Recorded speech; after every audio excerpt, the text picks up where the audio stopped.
Hello everyone, and welcome to the WAA's first ever workshop video. My name is Hunter Bullard. I'm the Executive Director of the WAA, and I'm going to be taking you through this presentation today.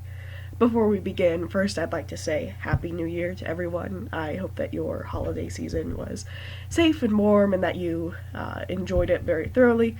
And second of all, I would like to say that I apologize if my voice sounds a little funny. I'm just getting over a pretty bad cold.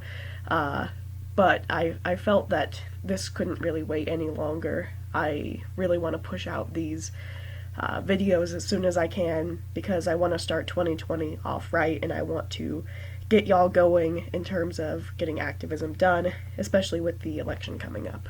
So, our presentation for today is entitled, Everybody Wants to Rule the World.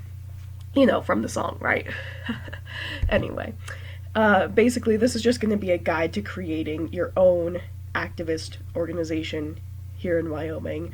I'm going to be using the WAA as an example. I'm also going to be using as an example the Cast Breathe for Change because I was involved in the founding of both of these organizations.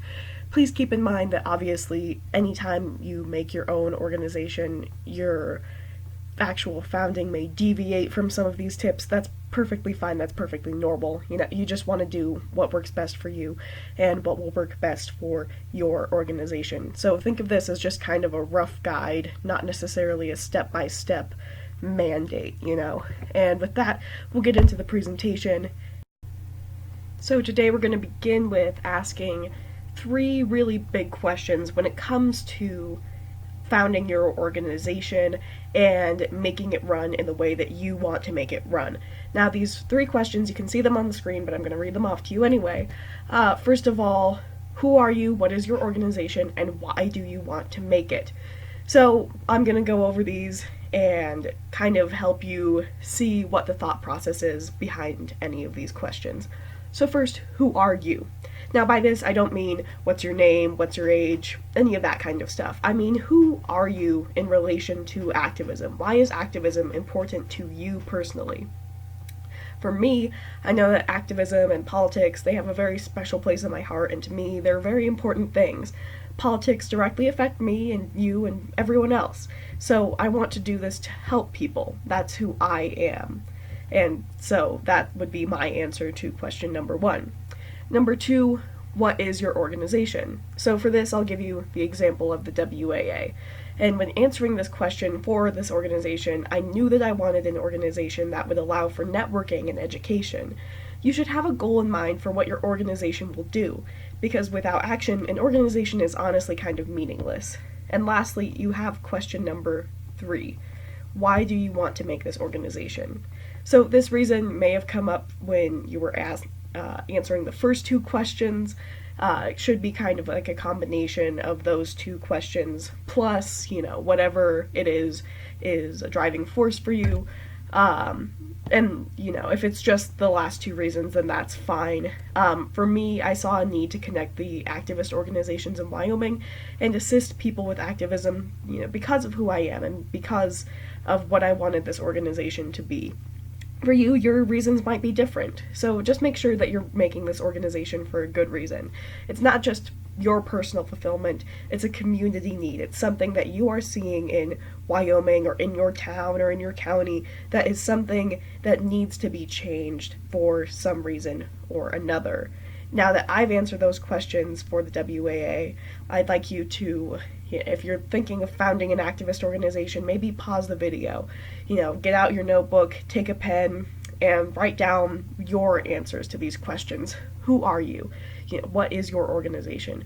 Why do you want to make it? I encourage you to kind of take a moment to reflect on that before getting into the rest of this video, because when you're armed with that information, the rest of these steps to creating an activist organization are going to come so much easier.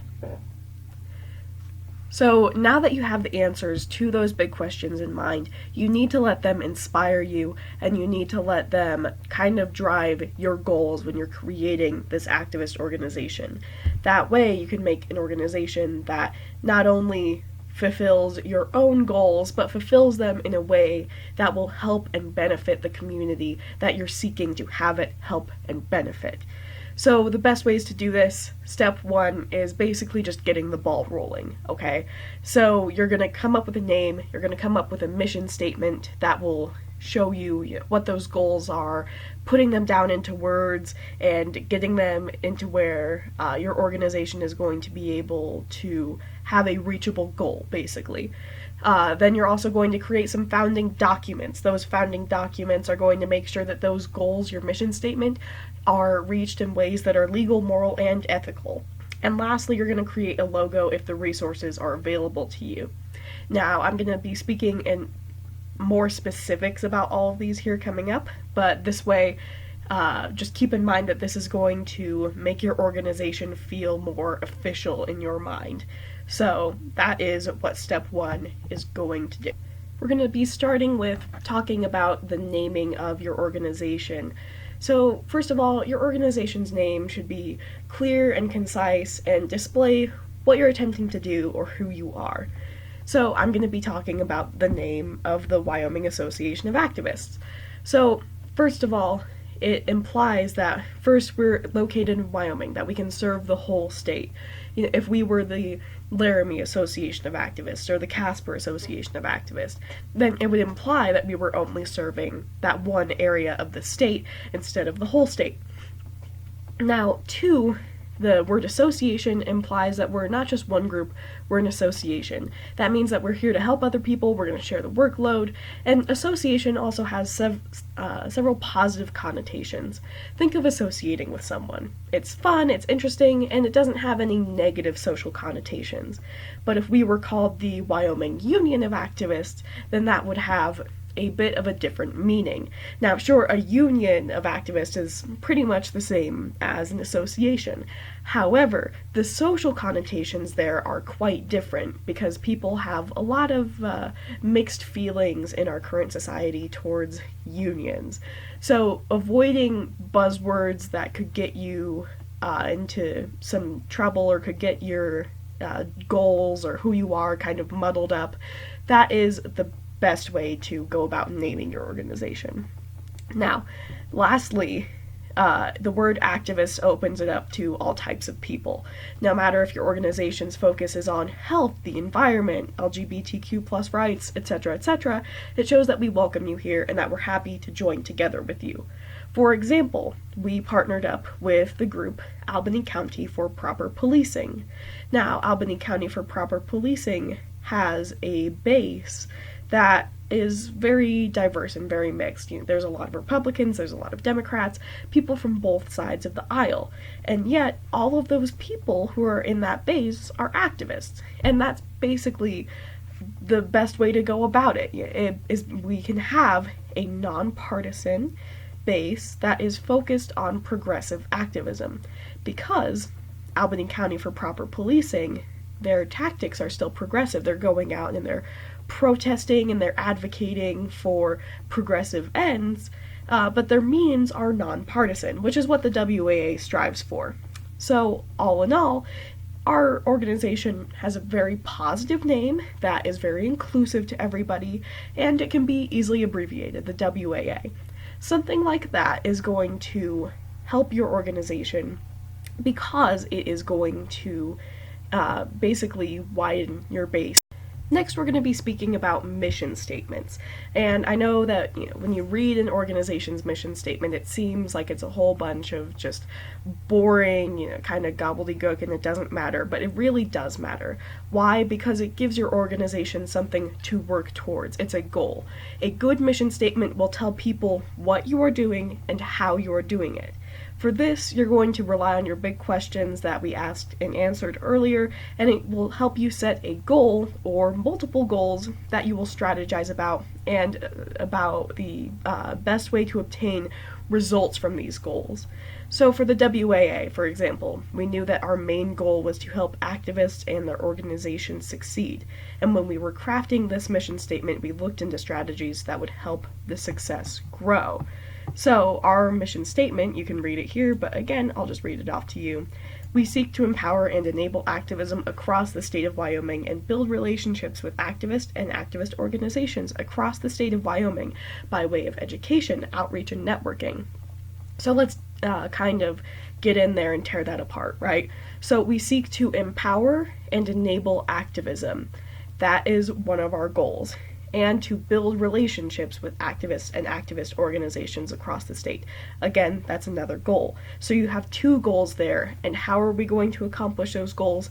Education, outreach, and networking.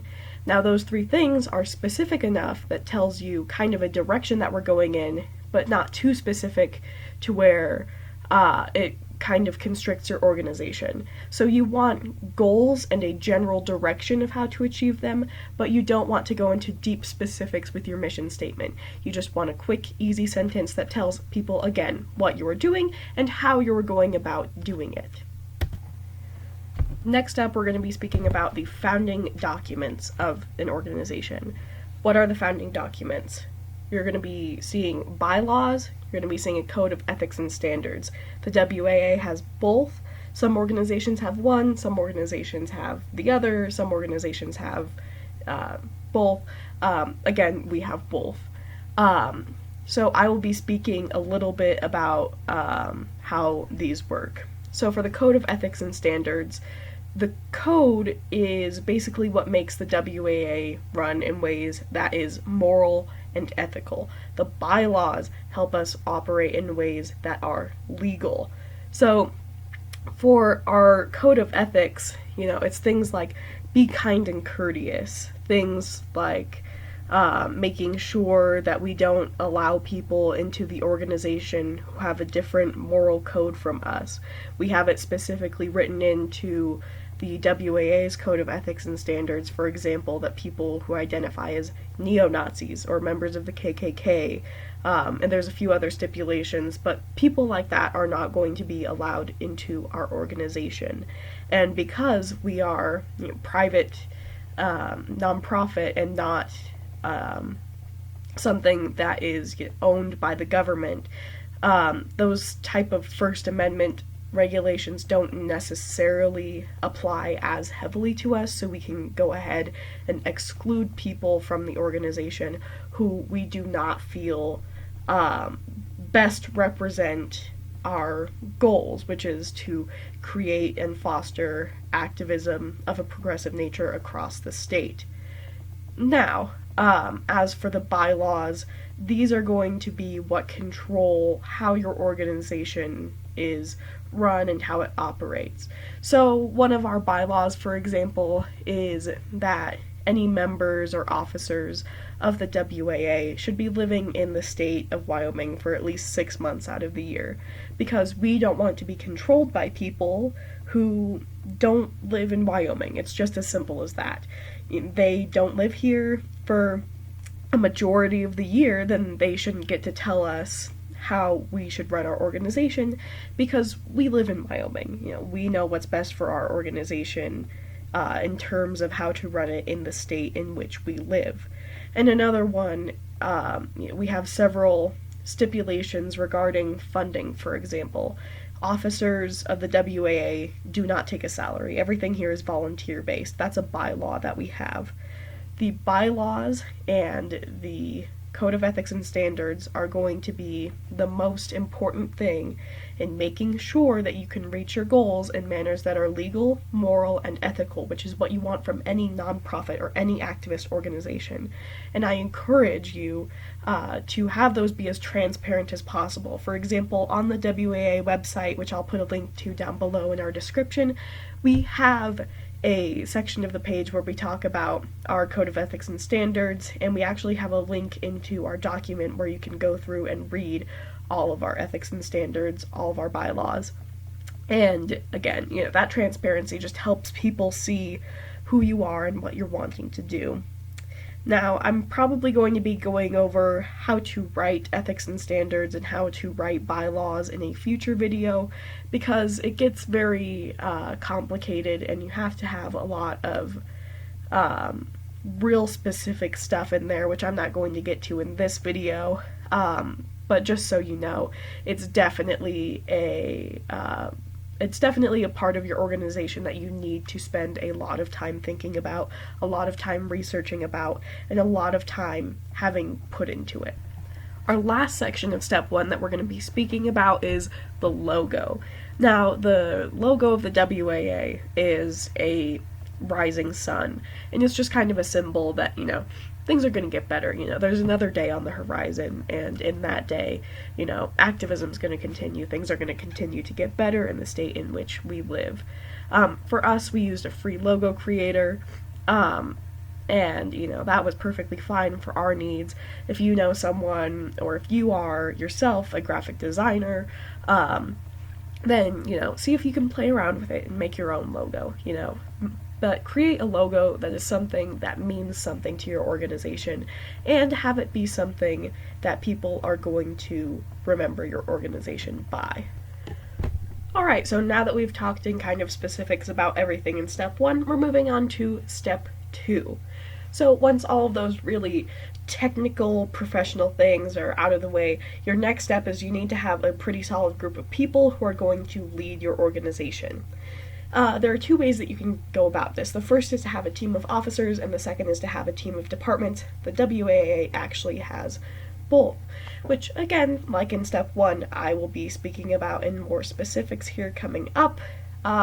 But basically, you just need to have a group of people who are going to manage your organization. This group of people needs to be trustworthy. They need to be doing everything that you need them to be doing. If there's an event that needs planned, then everyone should step up and be on board somehow, in some way. Or at least, if that's not their forte, then everyone should have some sort of role within the organization. As I mentioned before, one of the ways that you can have a group of people that controls your organization is to have a team of officers. Now, in the WAA, we do have a team of officers. We have 2 executive directors, that's myself and Rhiannon, as of right now, January of 2020, and we have the space for 2 associate directors. Now, in our organization, the executive directors, we're technically speaking the head honchos of the organization, right? Like, we, help decide events, we kind of balance the books, and so when it comes to things like operating a treasurer's report, that's something that the executive directors do. When it comes to things like making partnerships with other organizations, again, that's our job. As for the associate directors, their jobs are to basically learn from us and to essentially just I apologize. Essentially just get all of the knowledge that they can, because the role of the associate director is essentially, if Rhiannon or I ever had to step down from being the executive director, then we would be appointing them to the position of executive director, and that way it's just kind of an insurance policy where, they have the knowledge that they need to take over the organization. Now, in terms of what you're looking for in an officer, again, as I mentioned before, you're looking for someone who's reliable, who's going to step up and do their share of things, but you're also looking for someone who's not an authoritarian. I like to think that as an executive director that I am pretty easygoing and pretty much rely on my members of the WAA to get stuff done. If I have an idea for an event, then I always like to ask you folks, hey, what do you think of this idea? I usually do that in the Facebook group. I'm sure you've seen that a time or two. So really, you're looking for someone who is going to be able to work not only with your members, but also with the general public, the media, etc., etc. So you're looking for someone who, they have all the basic qualities of a leader, but they're also easygoing enough to where your members of the organization are going to enjoy working with them. The other way to create some organization within your organization, as the slide says, is to create departments that are in charge of certain things. The WAA has 2 departments. The Department of Social Media and Public Relations is one of them. The other one is the Activism think tank. What are their jobs? Well, it's pretty much in the names, but the one with social media and public relations, they manage the social media, make posts, which the executive directors and associate directors can too, but this way the burden is not just put upon them. if there's any interesting articles that should be shared, if there's any events that are coming up, they're the ones who are getting that word out and kind of making that spread. And if there's someone who needs to speak to the media, if they don't need to speak directly to an executive director or an associate director of the organization, then they can speak to someone within that department. It kind of helps lessen the burden upon the folks at the tippy top of the organization, the EDs and the ADs. And as for the activism think tank, their main job is just to stay informed, not only with politics but also with trends and activism. Back when the Casper Youth for Change was formed, it was in response to the protests that were happening around the country, where youth were walking out of their schools after the Parkland massacre. And that is essentially a trend in activism, right? Youth walking out of their schools, that's a trend in activism.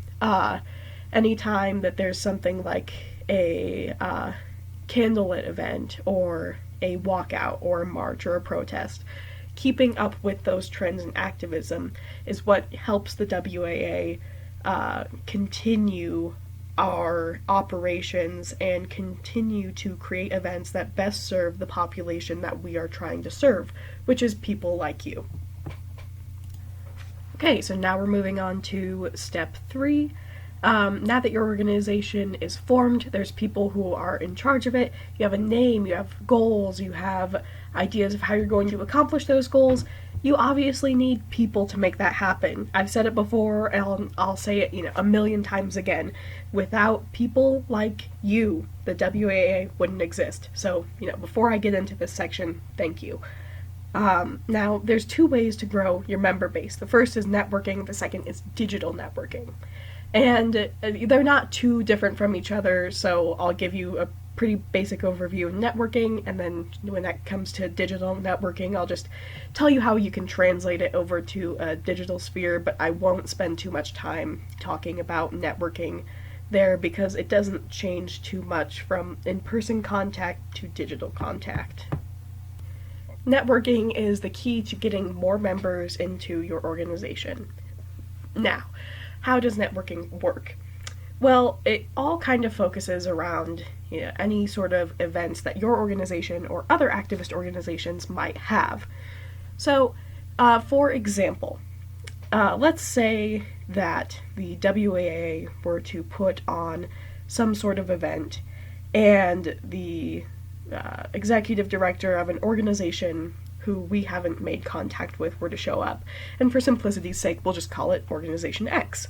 So, in that case, if, they came up to me and introduced themselves, or if I went up to them and introduced myself, then it would be creating a bond between Organization X and the WAA. Now, what you want to do when you're networking is you want to be extremely polite, and you want to listen as much as you can, but you also want to get as much of your information to the other person as you can. Of course, there's a balance. I've heard from some people that you want to talk more than you listen, but I've heard from other people that you want to listen more than you talk. I am one of the people who likes to listen more than talk. So, the best way to do that is, depending on your approach, to ask questions and get the answers to those questions. So let's say that I were to go up to the executive director of Organization X and say, "Hello, my name is Hunter Bullard. I'm the executive director of the Wyoming Association of Activists. How are you today?" And, that kind of gives you an in. It shows that you're being polite. They're going to answer your question. And hopefully they introduce themselves and they say that they're the executive director of Organization X. That's when you say, "Oh, Organization X." And if you've heard of this organization, then you tell them right off the bat something that you admire about their organization. If you have not heard of the organization, then you ask what about the organization, what's your goals, what have you been doing, what's your membership like, yada yada yada. And that's going to let them talk up their organization. Now you can respond with, "Okay, yeah, that's great. here at the WAA, we have really similar goals because our goals are networking and educating activists and yada yada yada, and so on and so forth. You're wanting to find common goals and you're wanting to find common ground. So basically any sort of activist organization has common ground with the WAA. The key is to be nice to these people and to be interested in what they're doing. Basically, just make friends with them. And if you're trying to get a partnership out of them, again, just be polite. Make friends with them. Find out the most you can about their organization and tell them everything that they need to know about about your organization that would allow for them to have a more cohesive view of your organization that will allow them to make an informed decision about whether or not they want to partner up with you. So, essentially, networking is just, as it says on the slide and as I've said a couple times already, the art of making friends. Going out, being polite, and knowing what questions to ask, and knowing how to talk to these people.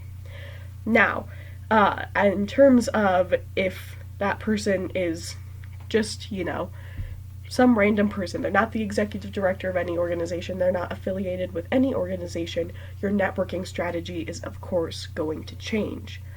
Hi, I'm Hunter Bullard, I'm the executive director of the Wyoming Association of Activists. What's your name? Oh, hi, I'm Tim. Okay, hi Tim, thank you for coming to our event.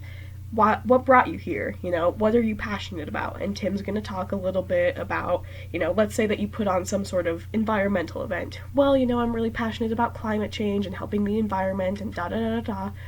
Oh, well, that's great.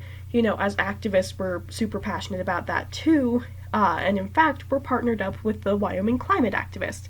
And they have some really good folks over there. You should really consider joining our organization and meeting some like-minded people. And then, Tim will say, yeah, sure. So, really, it's just, finding out what the other people want and getting, what you want out of it, which is to get people to come to your organization or to partner with your organization, etc., etc. Again, in digital networking, it doesn't change too much from networking in person. The only difference is that you have the entire internet at your fingertips. So, if someone sends you an email, or if you want to send someone an email, or a Facebook message, or whatever, to get into primary contact with another organization, or a person who might be interested in your organization, then you're going to have the entire internet, at your fingers. So let's say, for example, that you are contacted by Organization X and, they're interested in finding out more about the WAA. Okay, that's great. You can go to Organization X's website and learn everything you need to learn about them. Or if they have a Facebook page, you can see what events they've been putting on.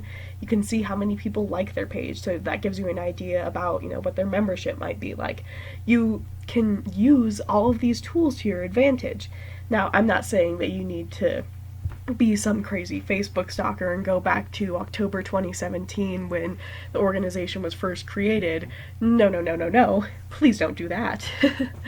But what I'm saying is, you can learn about Organization X, you can figure out what you admire about them, whereas if you were networking in person, you might not know that information, you might not know that organization, but you will have all the tools in digital networking to be able to find out that information before you proceed. Now, I'm not a huge fan of digital networking. I like it for first contacts, for meeting up with people, but in terms of actual networking, I would never ask someone to become a partner organization of the WAA through an email. It's impersonal and cold, in my opinion. I think that the best way to do it is to have digital networking be your first step, and that way you can learn, about this organization, about what you like and what you don't like, but then you can progress it into actual in-person networking, which will benefit both you and this other organization. So, step 4 to creating an organization is basically doing what you want with it. Now that you have your founding documents, you have your team of officers who are going to lead your organization, and you have members who are going to hold your organization up, come to your events, and be the ones who actually let you do what you need to do. Now what you do with your organization is up to you.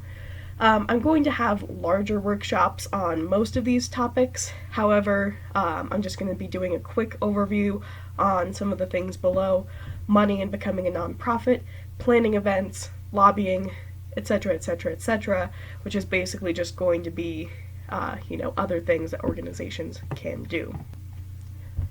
Alright, so I might be a little bit biased here, but I personally think it's totally worth it to become a nonprofit.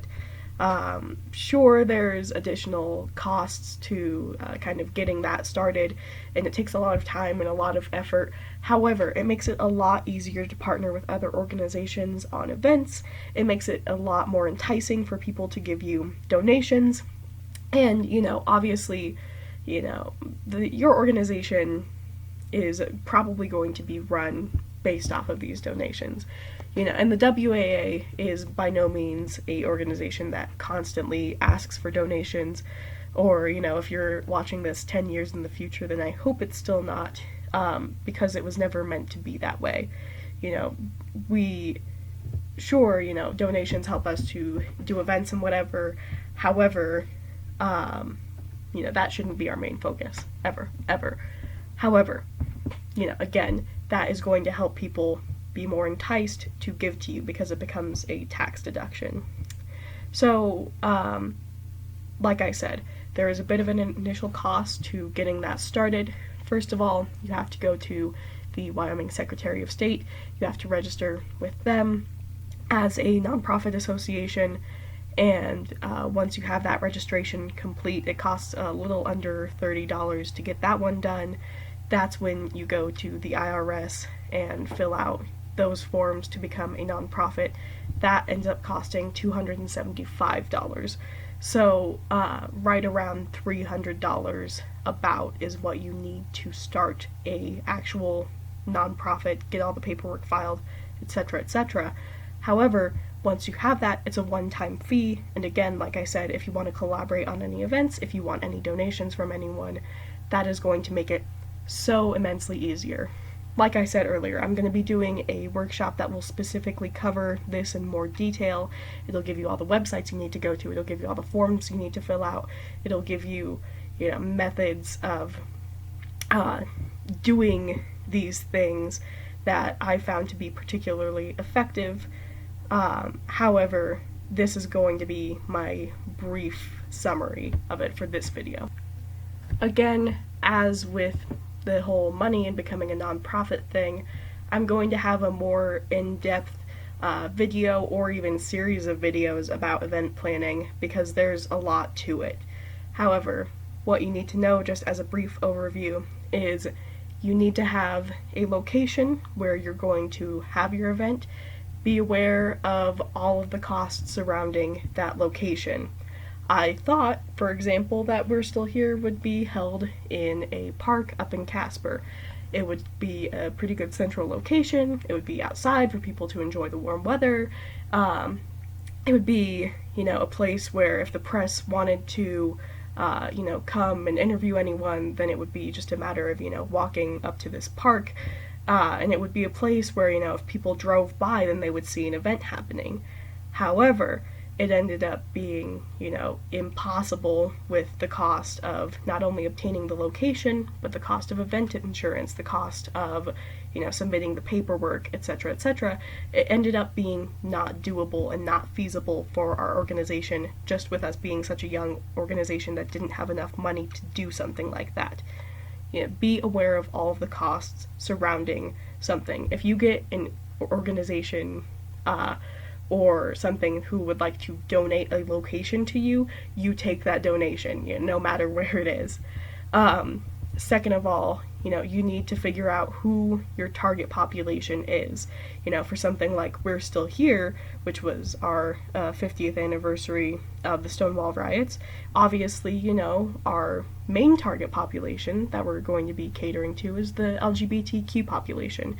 However, we're going to be also advocating for, allies to show up. We're going to be advocating for anyone who's interested in learning, about that sort of history piece to show up. So there's multiple avenues that you can take there, and multiple groups of people who you can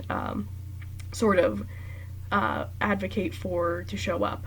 And then also, once you have your location, once you have the people, you have to decide what is going to go on. And as with the piece of finding a location, you have to be fully aware of all of the costs for any activities, for any, speakers, if they're, people showing up to speak for your organization. Are they going to be volunteering your time, or are you going to have to pay them? Are they, are these activities something that will require any resources, etc., etc. So essentially, you just have to be very aware of the costs that you're putting in, who you want to show up, and then you have to market towards those people. Okay, so that is my, not so brief overview of event planning. Again, you're going to get a video or a series of videos that talk a lot more in detail about this in the future, but that is what you need to know for now. Some organizations focus on lobbying. If this is going to be your organization, then it might be best to seek some outside help. The Equality State Policy Center offers some trainings on citizen lobbying, as does Better Wyoming with their grassroots organization. And so, obviously one of our main focuses is not lobbying. We've looked into creating workshops about lobbying, and I think that that's something that we're going to explore in the future.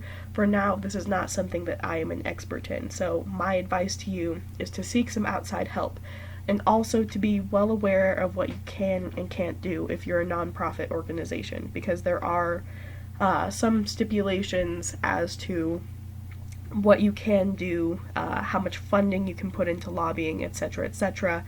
And this should be available on the IRS's website, or if you do become a nonprofit organization, they send you a pretty handy guide, which tells you a whole bunch of rules about what you can and cannot do in terms of, lobbying and fundraising and that kind of stuff. So take a look at all the resources that are available to you on that one. Now, of course, these aren't the only things your organization can do. Sure, they may be the typical, big three things that most activist organizations in Wyoming do, but don't let the typical limit you in any way. See, you can go and search for partnerships like the WAA does, and in that case, you're going to focus on your networking skills, and you're going to build relationships with other organizations. Or you can host fundraisers if you need to. You can, hold all sorts of events. The sky is really the limit when it comes to having any sort of activist organization in Wyoming.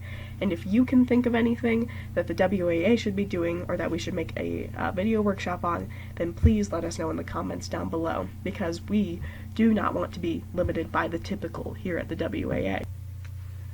So to finish this presentation off, I will just say that if you have any questions, comments, or concerns, then please feel free to leave them in the comments or email them to us at wyomingwaa@gmail.com, and we'll do our best to get back to you as soon as we can.